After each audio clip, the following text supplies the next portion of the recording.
Arthur Levy. Welcome, everybody. Thank you very much for joining us. We're very excited about our distinguished speaker this evening. My job is very simple. It's just to make some quick introductions and then to turn it over to them. So our speaker today is Aeisha Mastagni. She is the portfolio manager in Calstrs Sustainable Investment and Stewardship Strategies Unit. This is going to be, I believe, a very interesting discussion about a series of corporate governance matters, which are extremely timely. I also briefly want to introduce our moderator, Doug Shaw, who many of you know well. Doug is a Center Fellow and has been with us for a few years, and we're really delighted to have him. So I'm going to stop, turn it over to Doug.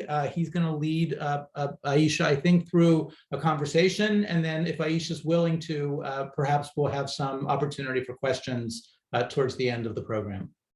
Yep. So, and Arthur, you mentioned that this is being recorded for the benefit of students who couldn't make it, right? Yes, it is. Okay. So if anyone has questions or comments, feel free to use either the chat function or the Q&A. I've got both on my screen and can monitor that and try to work those into the conversation. Aeisha, it's great to have you here.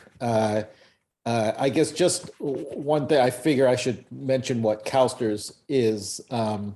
It's the California State Teachers Retirement System, established in 1913, currently the largest educator-only pension fund in the world, with a global investment portfolio valued at approximately $308 billion as of the end of June. And as administrators of both defined benefit plan and defined contribution plans, Calstrs' mission is to secure the financial future and sustain the trust of more than almost 1 million Californian educators. So, well, great. Thanks, I like to start these discussions with just kind of having you tell us a little bit about your own personal and professional journey. Sure. So thank you, Doug, so much for having me, and thank you for all the students that are tuning in. For me, I didn't set out to be a governance professional. I didn't set out to be a stewardship expert. In fact, I think when I probably graduated from college, I'm not sure I even knew what ESG meant. I started out thinking that I wanted to be a retail broker and help individuals support and create their own financial security. That didn't turn out to be exactly the kind of position that I thought I wanted to be in. Turned out to be a little bit more sales than it was actual investing. And so I began a job at CalPERS, which is the Public Employees Retirement System, and kind of considered our sister fund across the river, as we say here in Sacramento. And I started in corporate governance. At the time, I didn't know what corporate governance meant. I didn't even really know what a proxy was, but I started voting proxies, and I quickly learned a lot about how governance structures work in the United States. I started at CalPERS shortly after the landmark legislation around Sarbanes-Oxley, so that was following the Enron scandal. And so I learned a whole lot about, independent boards, the powers that shareholders have to influence the companies in which they invest, and the responsibility that we have as investors and shareholders to vote those shares in the best interest of our beneficiaries. You sort of fast forward to my career at Calstrs. Interestingly enough, when I started at Calstrs, it was right after the great financial crisis, and then came along some additional landmark legislation, which was the Dodd-Frank Act. And I think there was this heightened focus again on, governance structures, the power of shareholders, incentive structures for executives. And that's where I really started to focus some of our effort, especially with the mandatory say-on pay. And it's just been really an evolution. And so here we are now. Engagement has changed dramatically I've been doing this now for 18 years. I can't believe when I say that. what I do now is definitely nothing like what I started doing, but it all evolves from the same thing. That's great. I think you and I have very similar trajectories and kind of, have jobs that kind of really ramped up because of Sarbanes-Oxley and Dodd-Frank. So I tell the students, you may be practicing in an area of law that doesn't exist yet, and laws that have not been written yet. So that's it's exciting stuff that you don't anticipate when you're in school. So let's jump right into ExxonMobil and the kind of, the annual meeting that everybody has been talking about this year and last year. It was seen as a watershed event in terms of this small engine number one hedge fund being able to win seats on the ExxonMobil board, which, it's given the size of ExxonMobil and the market capitalization is quite a monumental event. It's in the media, you've gotten some attention for being an instrumental part of this proxy contest. And so I guess tell us a little bit about what it was like inside these long negotiations to the extent you're able to share with us. Sure. And I think it was a watershed moment. I'm just so happy that I got to be a part of it. I think it centers around, this argument that, Exxon was a company that over the past decade had really failed to evolve in what is a rapidly changing world. And that resulted in significant underperformance against its peers, significant underperformance against, the broader marketplace. And we as investors were really worried that there was going to be further long-term value destruction.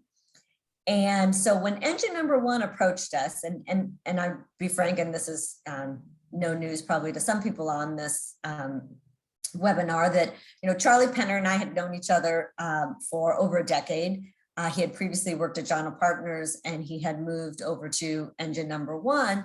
And he came to us with this idea of replacing some of the board members at Exxon. He knew about our frustrated engagements with the company. There were several milestones that we went through over the past several years that had really failed to achieve any type of meaningful commitments by the company.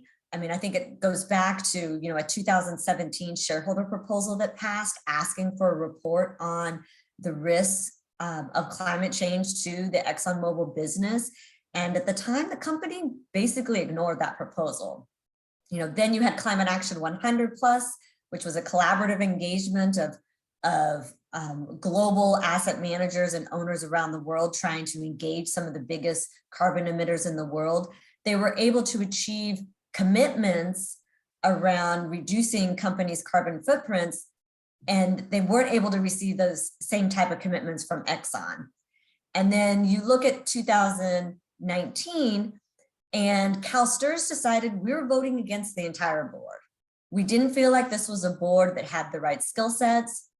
We didn't feel like this was a board that had been responsive to shareholders' demands and requests. And so that's not something, we're tough when it comes to who represents us inside the boardroom, but, we rarely vote against an entire board. And so we took that action. Like I said, Charlie came to us in the fall of 2020. We're all losing track of time now that we've been at home. Exactly. We're in the twilight zone. Yeah. So he came to us and forgive me, that vote against the entire board was 2020, because that would have been May 2020. And then Charlie came to us in the fall of 2020. And, they had developed a financial model that really identified, where the underperformance was coming from this company. It was really structured around the undisciplined capital allocation structure, misaligned incentive structures for the executive team, and last but not least, this lack of a strategy to compete in a decarbonizing world. And so we knew that in order to sort of right this ship and turn around this underperformance, we had to get the right people in the boardroom. Because while the incumbent board was extremely accomplished, respected, most of them were CEOs or former CEOs, there was no one in that boardroom that had any industry experience, not in oil and gas, not in energy. There wasn't anyone in that boardroom that had any policy or regulatory experience. To be a US oil major, you really need to work with the policymakers in the US. And last but not least, we needed individuals that knew how to transform industries and companies and had successful track records doing that. And so it's kind of interesting because I tell people we identified the skill sets first, and then we went out and tried to find the people. It wasn't that, you had all these people walking through the door saying, oh yeah, I have industry expertise, I could be on the ExxonMobil board. It was really about identifying those key skill sets and then going out and try to find those individuals. Got it. Yeah, it's you put in a ton of work there, and Penner's strategy was, was really very precise. I guess, this ExxonMobil, I guess what a lot of people don't realize is that this kind of dispute or discussion over climate change and renewables and Exxon, whether they're going to transition to the renewables world, has been going on for like 20 years. And it started really with the Rockefeller family, the family that used to that created the old Standard Oil in New Jersey. They really started to agitate and essentially got kind of stiff-armed. And then people like Bob Monks also. And so no success over time for these folks. What was the game changer? What was kind of that formula or secret sauce that engine number one was able to use? I think it was really about, one, the credibility of their argument and really being able to pinpoint where the underperformance was coming from. And then I also think it was just, it was sort of like at the right time, the right place. We identified where the underperformance was coming from. We identified very credible candidates to go onto this board. And then we were just diligent and steadfast about trying to talk to anybody that would listen to us. Yeah. And so I think that there was a broader market frustration with this company because we weren't the only investor that had been trying to influence Exxon. We weren't the only shareholder that were frustrated over, the lack of responsiveness to shareholder proposals. And so it was right time, right place, but definitely embedded on this very robust financial model and how we could create value. Because, we wouldn't have undertaken this endeavor if we didn't believe that there was value to be had there. And what we wanted to do is stop the value destruction and really, try to take this company forward in, what is going to be a rapidly changing world. And I don't know if that's going to happen tomorrow. I don't know if it's going to happen 5 or 10 years from now, but I know the transition is coming. Yeah. Well, I guess sitting in California, it probably feels a lot more urgent to you than it does to some of us on the These East blue Coast. skies behind me, that's not what it's looked like the last couple days. Let me tell you. It feels more smoke and Gotcha. So, you haven't talked yet about your own role personally in this, and I know you're modest. You don't want to toot your own horn here, but so you don't work for engine number one, and you are not representing the ExxonMobil board. So those would be the two, I guess, the principles. So how do you fit in, and kind of what was the type of work that you were doing behind the scenes, you know? Yeah, no, I think that's a great question, Doug, because it did require a tremendous amount of resources and work. I have the pleasure of working for an organization that really, one, believes in stewardship, believes in the value of engagement, and really tries to be, I think, progressive and innovative. That being said, it's also an organization that I would say is somewhat risk averse and really does try to protect the reputation of the organization and the people we represent. So there was lots of dialogue with my own board and trying, I think everyone understood that this was the right target. And like I said, going back to, you know, we had a very credible argument for how we could turn around the underperformance. I think there was concern that maybe the rest of the market wasn't ready for such a bold action. But, you know, I really tried to set up, you know, what I called, you know, off ramps or mile markers for our board and our own organization.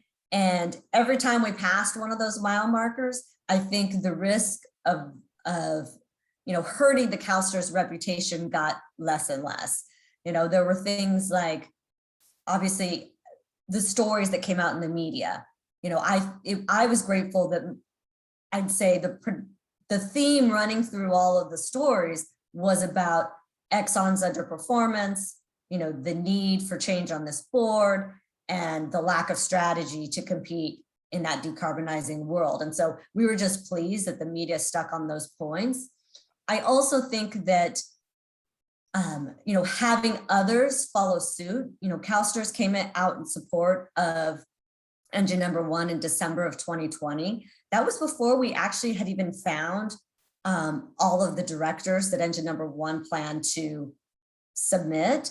That was another mile marker. You know, there was a chance that maybe we couldn't find anybody credible that was willing to take on this behemoth. So we were so pleased when we found those directors. You know, then others came out in support, you know, CalPERS, Legal in General.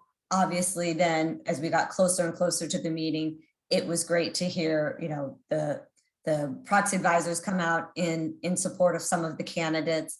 And then all along, you know, we're talking to the very large institution asset managers out there.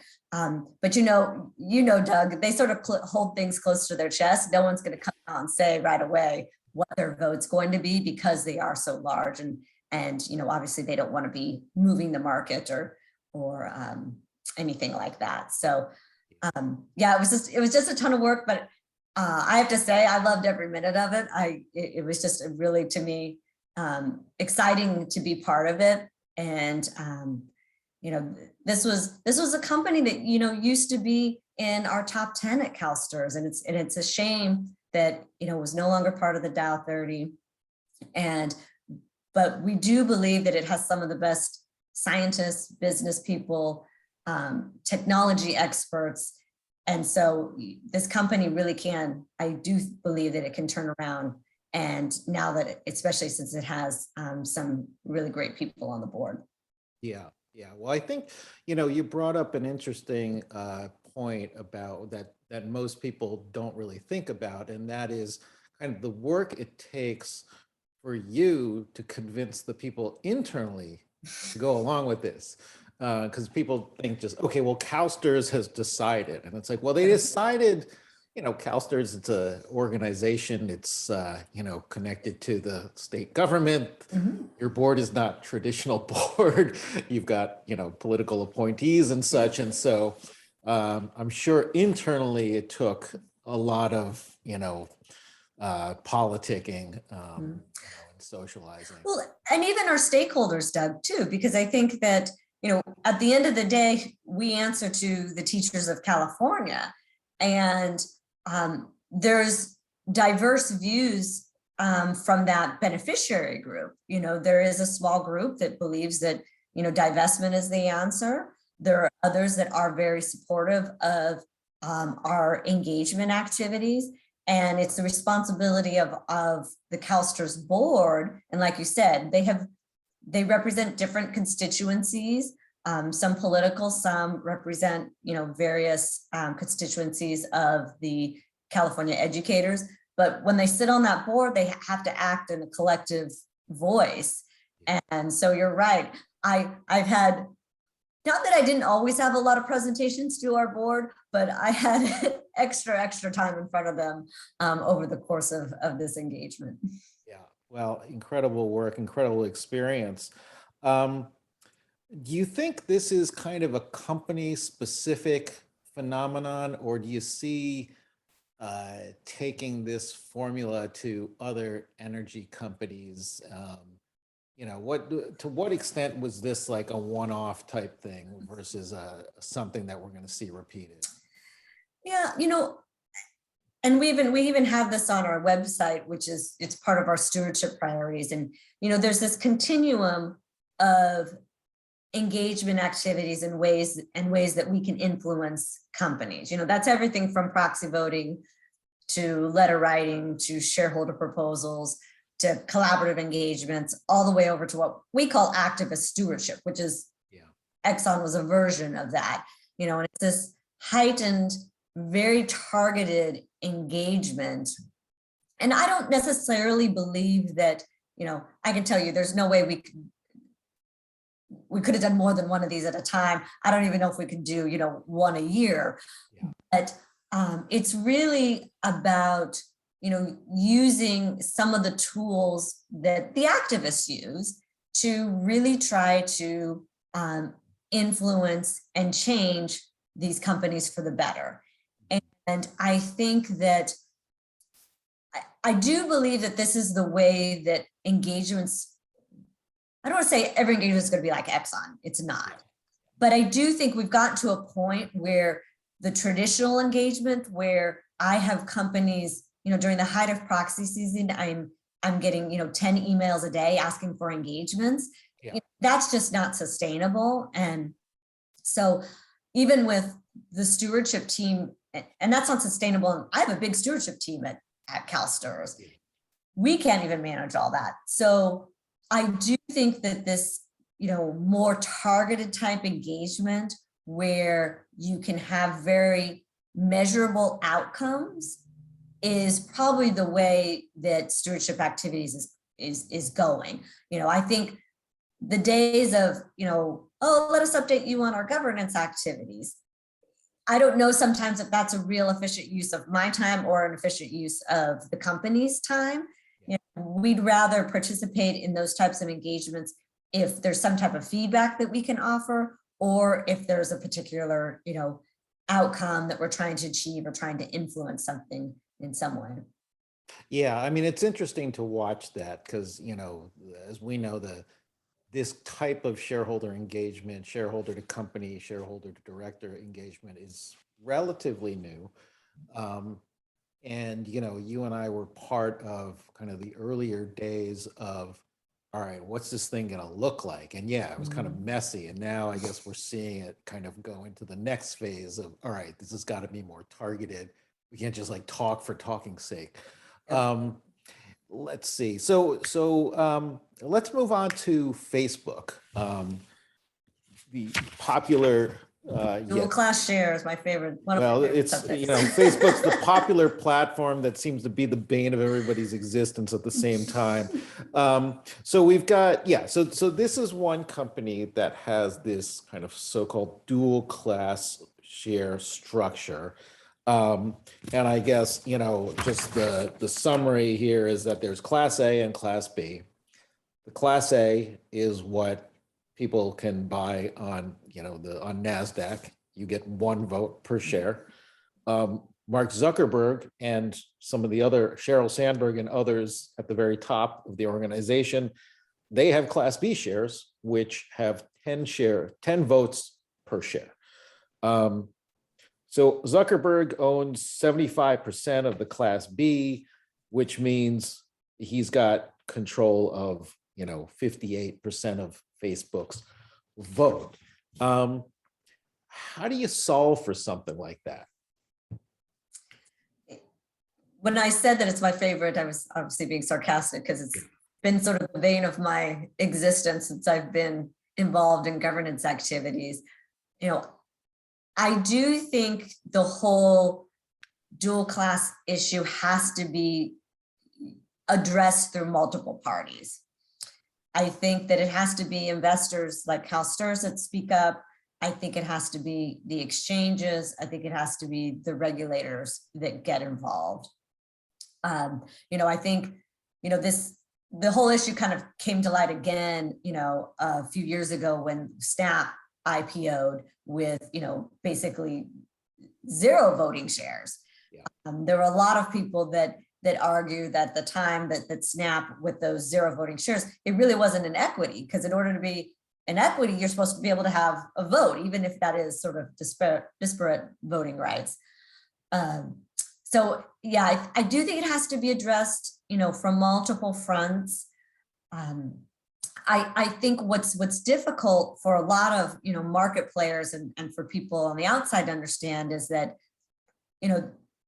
there's a lot of survivor bias in some of these dual class companies. For every Facebook and Google, there's companies that never made it, that either went bankrupt or, fell off the exchanges for one reason or another.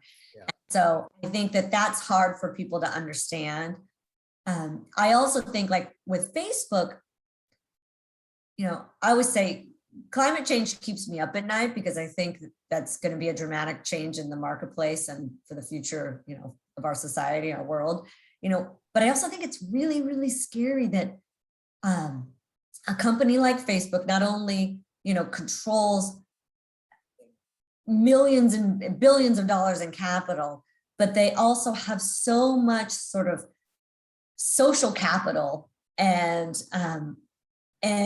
I think the fact that power rests on basically one person, and it doesn't have that social balance of a board that can really oversee the company and oversee the strategy and protect, not only the users' rights, but, the shareholders' capital as well. And so I just think that's really, really scary. And it's one of those things where everything's fine until it's not, until you want to make that change. And yet we as shareholders don't have the power or the ability to make that change because of these disparate voting rights. Yeah, that's interesting that, Facebook in particular being kind of owned and run by one person. If you watch The Social Dilemma, you kind of see like this is really can take over our kids' minds and stuff. It's pretty scary stuff. But what about like the counter argument of, well, let's see, Mark created the company from his dorm room in Harvard, the Social Network movie, all of that.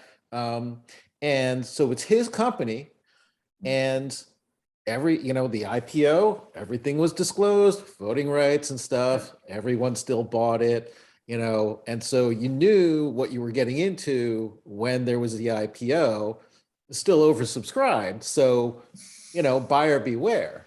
Yeah. I think you're right.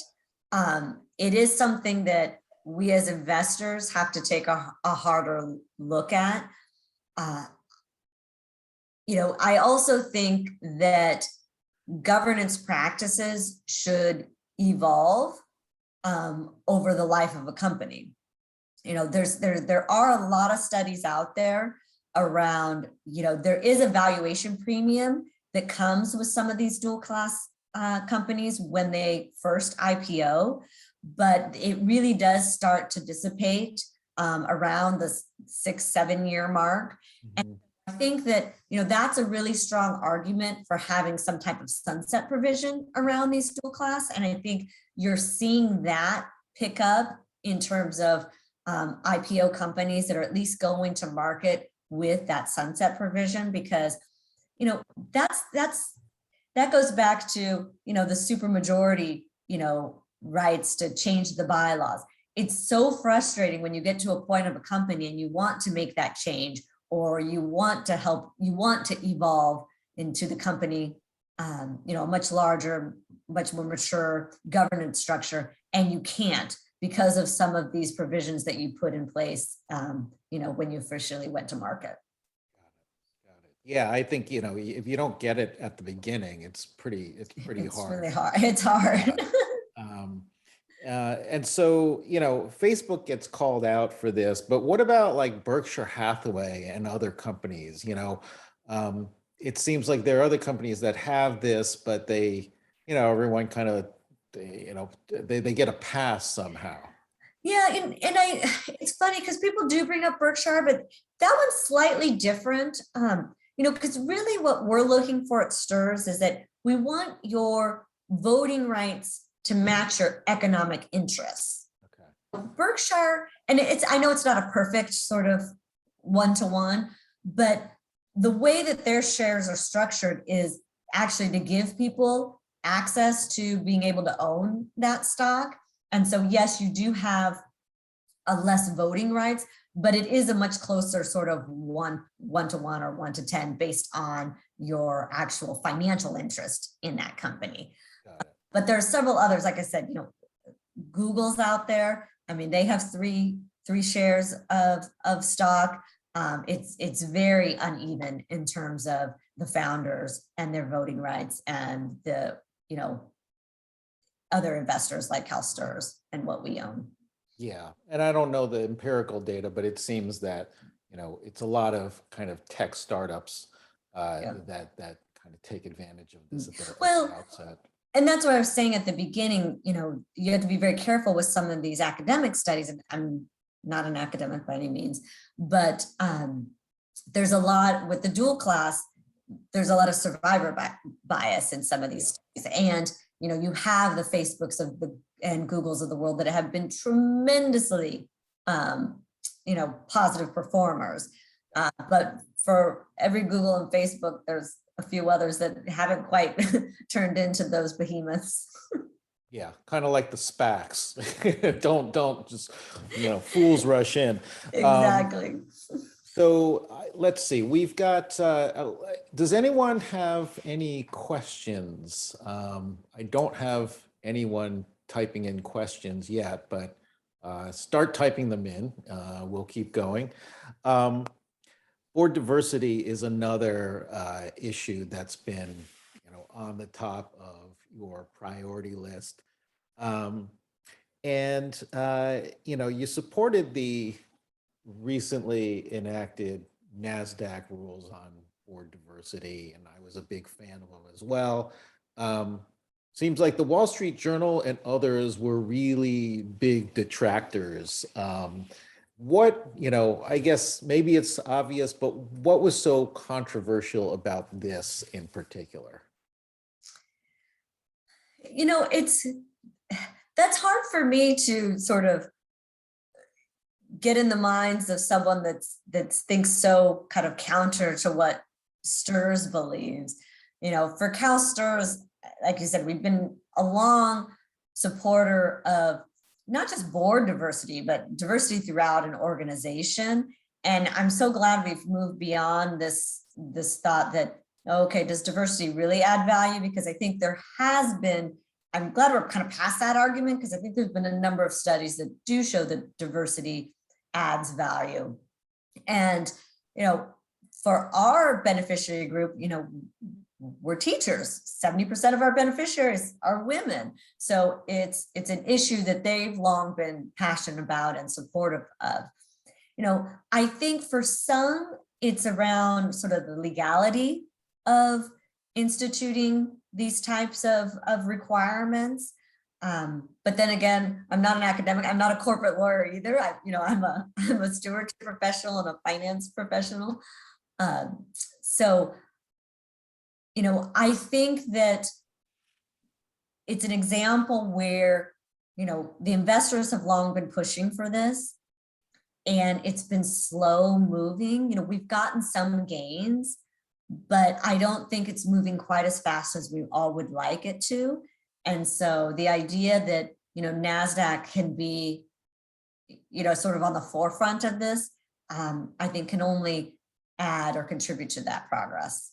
Yeah, and I guess just to be clear for the audience, NASDAQ, what they did was they've imposed some disclosure rules in terms of your board composition and the number of women, ethnic minorities, some other categories that they say, well, look, if disclose that you have certain characteristics, and if you don't, explain why. So it's this comply or explain way of essentially disclosure affecting behavior. So. Yeah, and I think for Calstrs,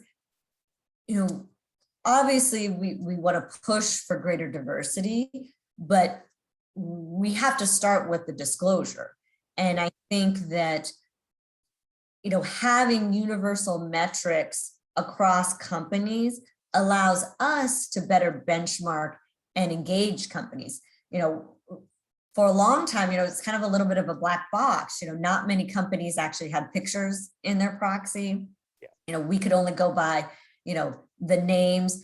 Gender was always required to be disclosed. But, we don't know what ethnicity or that someone may identify with, or culture. Yeah, yeah.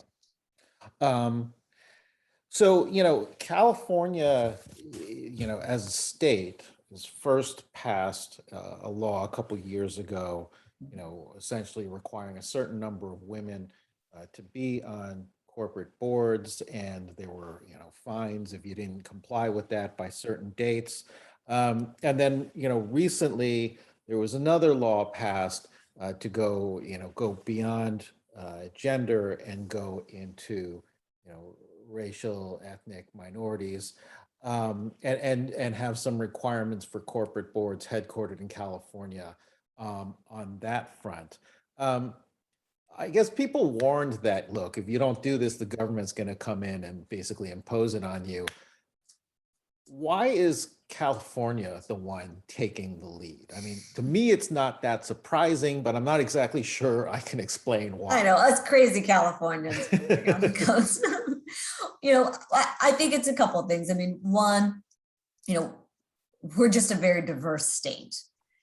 And I think that recognizing that, who your customer base is, making sure that your, not just your board, but your executive team, is representative of who you're actually creating your goods and services for is an important part of your business strategy. It's hard to sort of operate in a vacuum. And I think, what the legislation did is it really got these companies moving faster. I think last I checked, when the legislation was first enacted, there was around 86 companies or so that had, no women on their boards. And last I checked, I think it was down to something like 5. So, I think that's just an incredible result over, what's a pretty short time frame considering, how long it takes to actually source new board members and find the right candidates.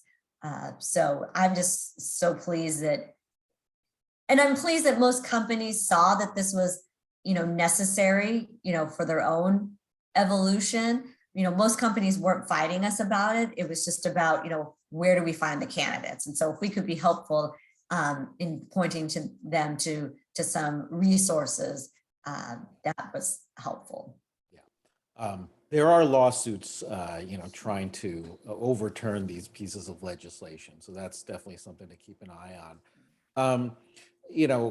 Does Calstrs get involved in this state level legislation on corporate governance? Obviously it's California, you're a very influential institution. I don't know, do you have kind of government relations people that are trying to kind of further the goals of Calstrs at that level? Yeah, and we do, and I think it's sort of twofold because we have a legislative affairs group that's responsible for engaging with, we see the state legislature as, another one of our stakeholders. We have to operate in this environment. A lot of that centers around, how contributions are made to the fund, what portion, how are the beneficiaries paid, that sort of thing.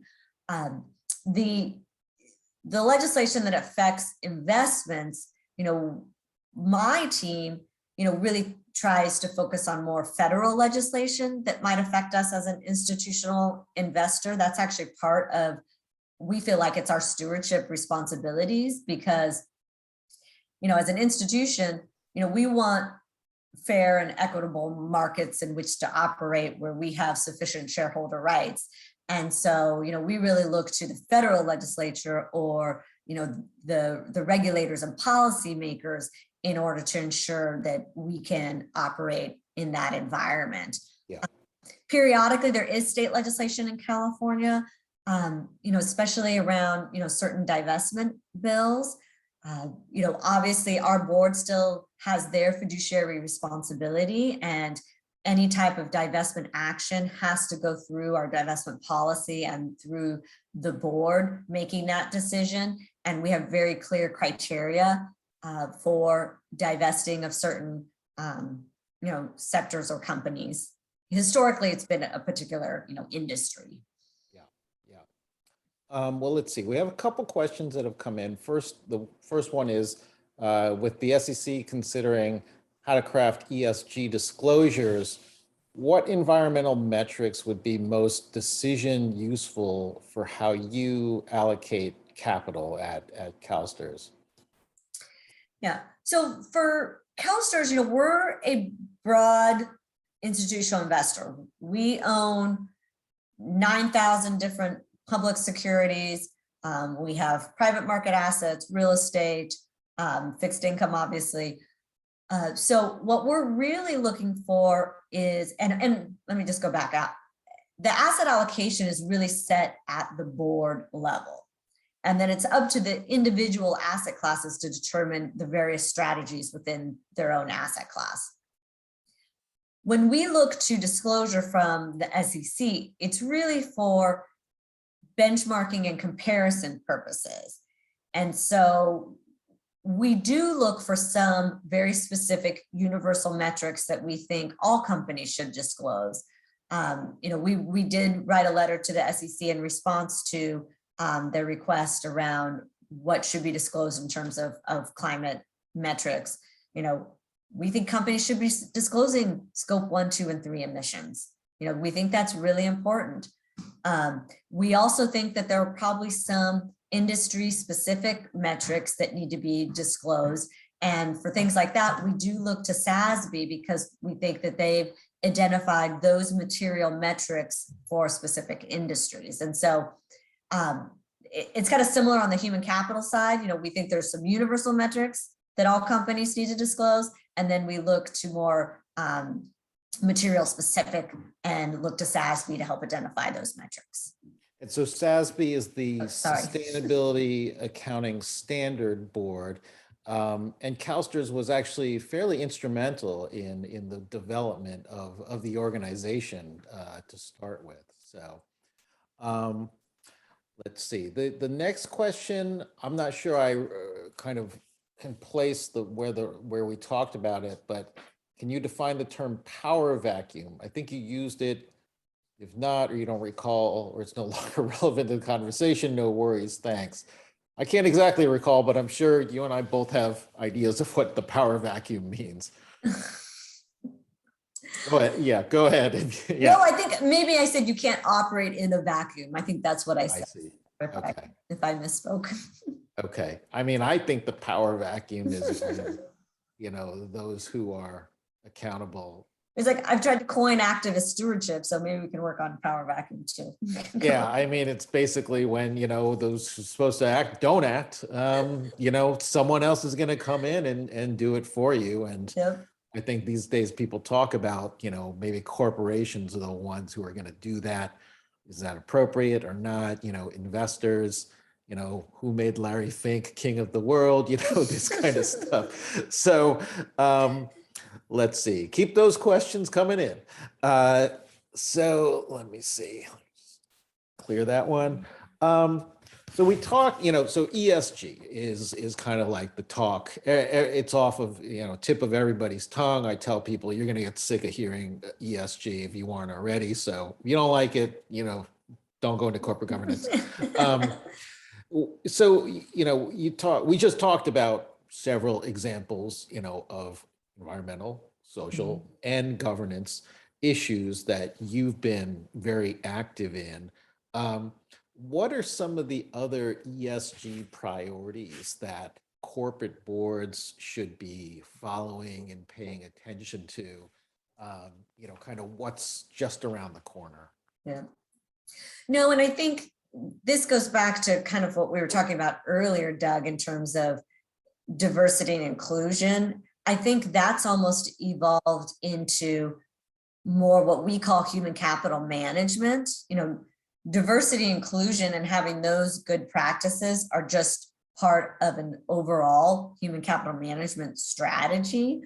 And so that's really, how are you investing in your employees? What kind of programs do you have for succession planning and education? And of course, do you have really good diversity and inclusion and really diversity, inclusion, and equity programs within your organization?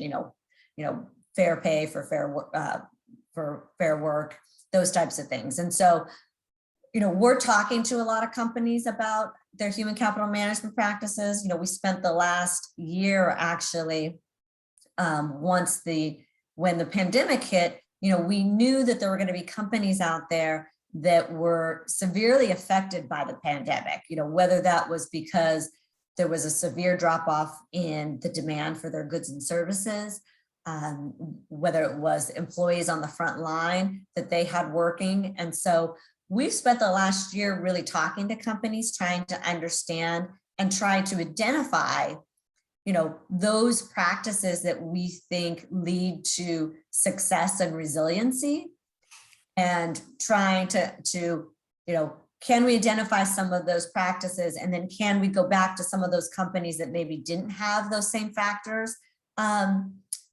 and try to influence them to promote and enact some of those practices that might make them more resilient in the future.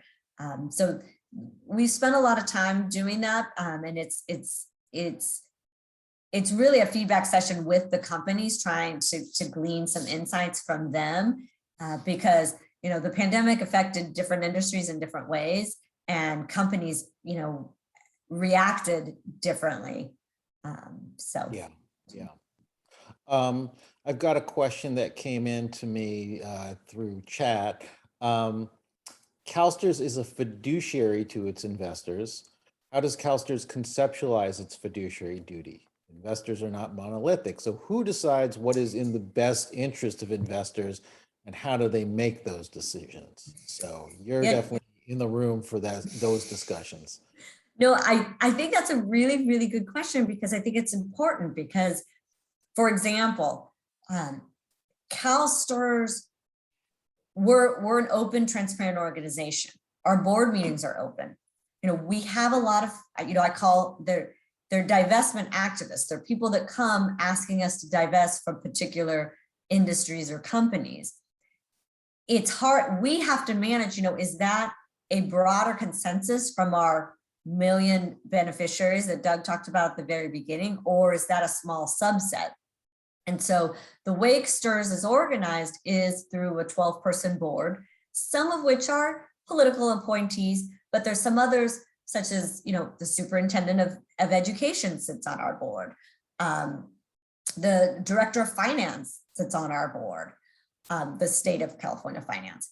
And then we have teacher representatives.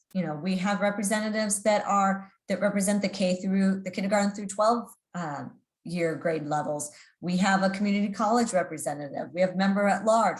So that's how we're really trying to get the voices, because the board itself has to act as a fiduciary. And so they set, like I said before, the asset allocation, how that's divvied up between the various asset classes. And that goes through a very extensive asset and liability study. And, they set all of our policies too. So for example, the corporate governance principles that we apply to our voting activities and to our engagement activities, those are all approved by that board. And so that's really how we're functioning to ensure that, we're acting in the best interest of the California educators. Yeah. So basically your own governance system is, ensures that, Yes. processes and all of that. So, Mhm. okay. Well, it looks like we're done with the audience questions. And so I guess at this point, I just want to thank you for spending the time with us. Really lucky to have you. I know you've got a lot of competing demands. And good to see you again as always. And hopefully we'll see each other soon in person. I know. So- Thank you, Doug. Thanks so much for having me. And I know it's late back there for you. Well, yeah, I think people are getting hungry here. Yeah, So, exactly. Yeah. Before we all jump off, let me just jump in quickly and say, Aeisha, thank you so much for sharing your thoughts with us over the last hour. Just hearing about how Calstrs addresses these difficult, very difficult corporate governance matters it's just terrific to hear it directly from you. I know this will be helpful to me in discussions with my class about these issues. I think most of the folks, at least many of the folks in the room here, are not students. They're more advanced in their careers, and I think they will also have found this extremely interesting and useful. So we're delighted that you were here. Don't be surprised if we call on you again at some point and ask you to come back and talk to us once more. So we're very appreciative. Thank you. Thank you so much. It was a pleasure. And if you couldn't tell, I'm very passionate about all these activities, and I really do think it helps secure a safe retirement for our teachers, that they deserve it so much. Absolutely. Wonderful. Thanks All to you right. also, Doug. All Very right. much Thank appreciate it. you. Take Bye all. care. Thanks, Aeisha. Bye-bye. Everybody. Thanks, Have a Arthur. good evening.